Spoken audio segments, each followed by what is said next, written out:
is an audiobook of Interchange English, Grammar and Composition of Class 9.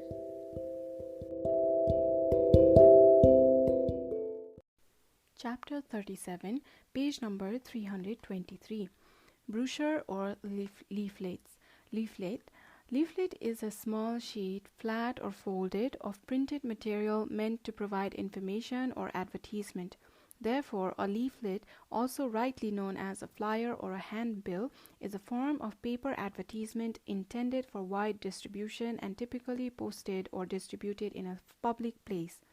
It is a cheap way to get information out to a large number of people. Normally, it comes in a single-page handout with advertisement or promotional information. It usually contains a mixture of facts and opinions. A fact is something that can be proven to be true. An opinion is someone's viewpoint. Remember that while leaflets give information, they must also persuade the readers that the information they give is valid and worth acting on. Here we have one example of a leaflet. Before you write a leaflet, you must have the answer to the following two basic questions. What is the purpose? To advertise a product, to provide information about important issues and events, to draw attention to any organization, cause, or event. And then next is, who are its audience? For example, are they students, families, or tourists, and what are their interests? Writing help. Heading. What heading will you give your leaflet? Give your leaflet an eye-catching title, heading, or slogan. Picture. What pictures and images will you use to support your headings? Just indicate what the picture will be. Do not waste time drawing. The examiner is not interested in your artwork. Features. What are the main features of what you are advertising or arguing for? Remember, summarize the main point, keep it brief and direct, use subheadings, use descriptive, emotive language, use positive descriptions and intensifiers. Additional details. What additional details do your audience need to know? Remember, use persuasive language, use factual details, use other people's opinions to persuade your audience, use suitable exaggeration to persuade your audience. Contact details. How can your audience find or get involved with your product? In your exam, you can use a variety of presentational features, but you should restrict yourself to what you can achieve with a pen, pencil, and ruler.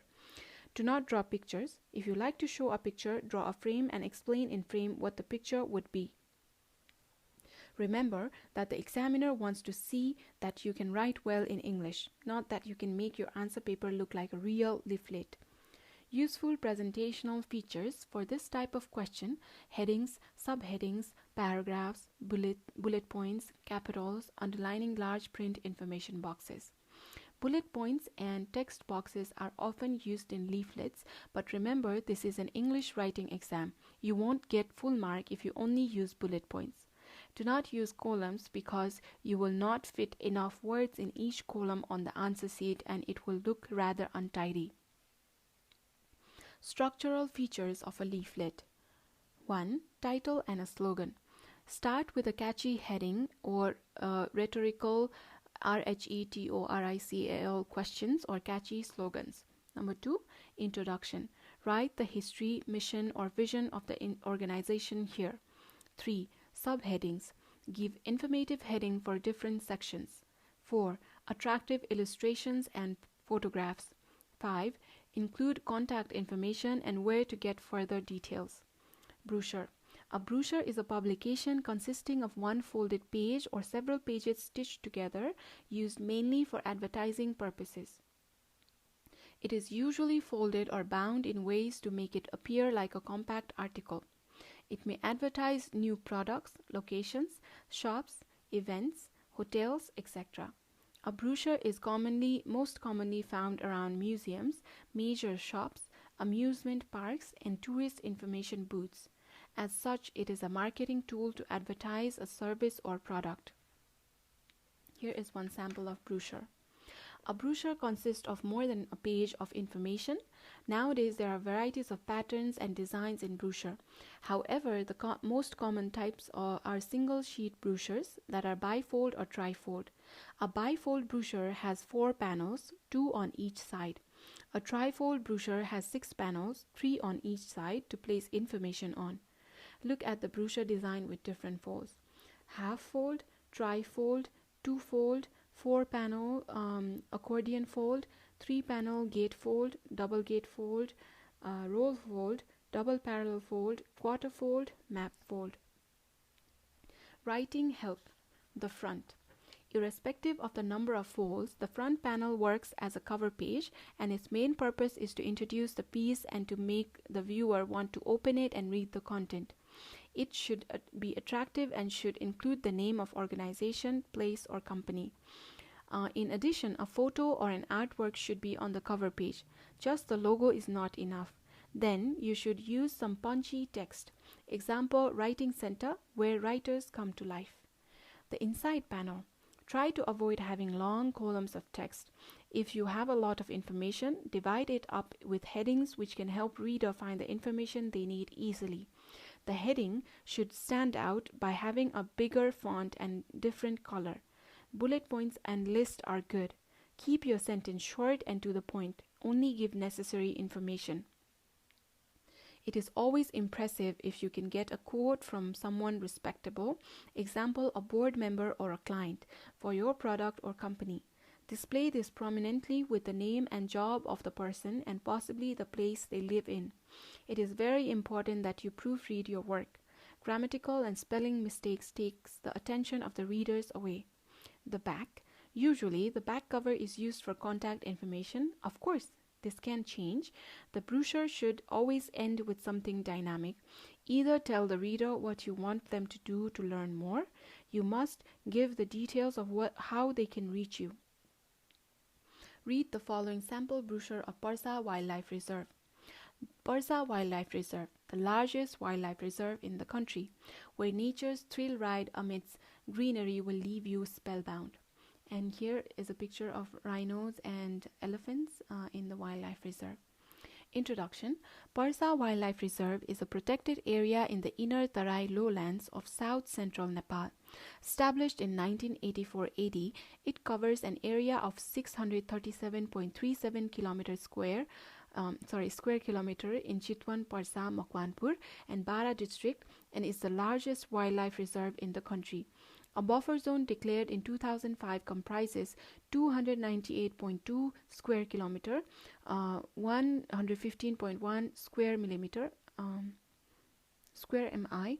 In altitude, it ranges from 435 meter, 1,427 feet to 950 meter, 3,120 feet in the Siwalik Hills. In 2015, the protected area has been extended by 128 square kilometer, 49 square kilometer. Flora and fauna. The forests are mainly composed of tropical and subtropical species. Sal forests compose about 90% of the reserve vegetation. The reserve support a good population of wild elephant, tiger, leopard, sloth bear, gaur, blue bull, and wild dog.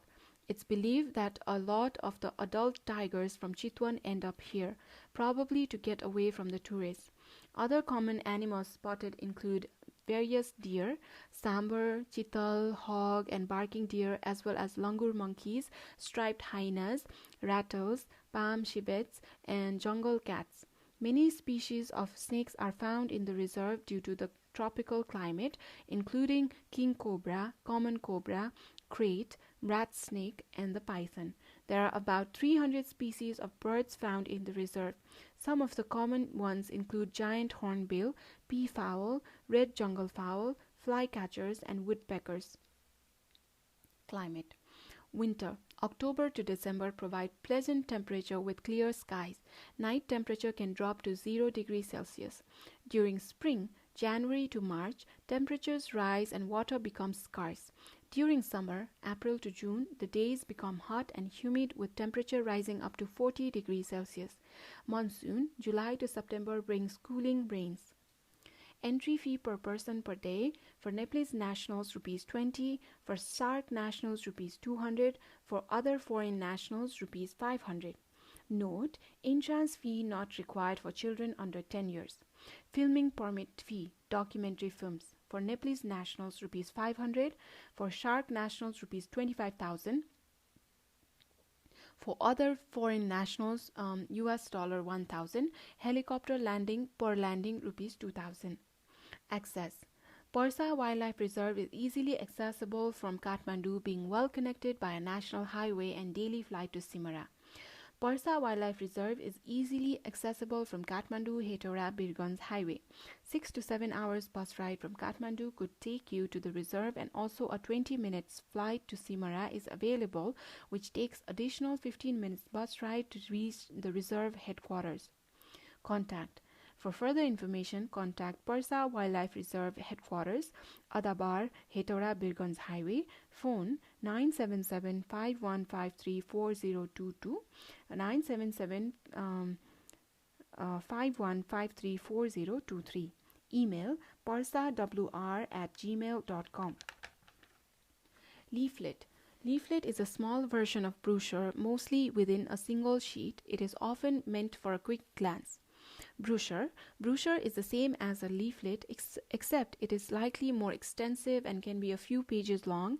It's expected that only people that are interested in learning more about a product will pick up a brochure. Show what you know, page number 328. Number 1. Write a leaflet for visitors to your area or one you know well, introducing them to the places of interest. Number 2.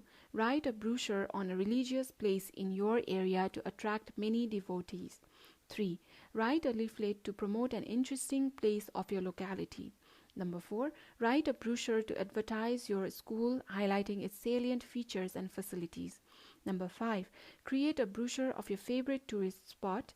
Present details in emotive language to arouse the interest of those who seek adventure. 6. Your uncle is opening a hotel. Create a brochure highlighting the major attractions to invite more food junkies. 7. Your school is performing a poetry slam. Prepare a leaflet to advertise the show. With this, chapter number 37 have ended in page number 228. This is also the end of all the chapters. Now we'll move on to listening and speaking and model question set in next episode.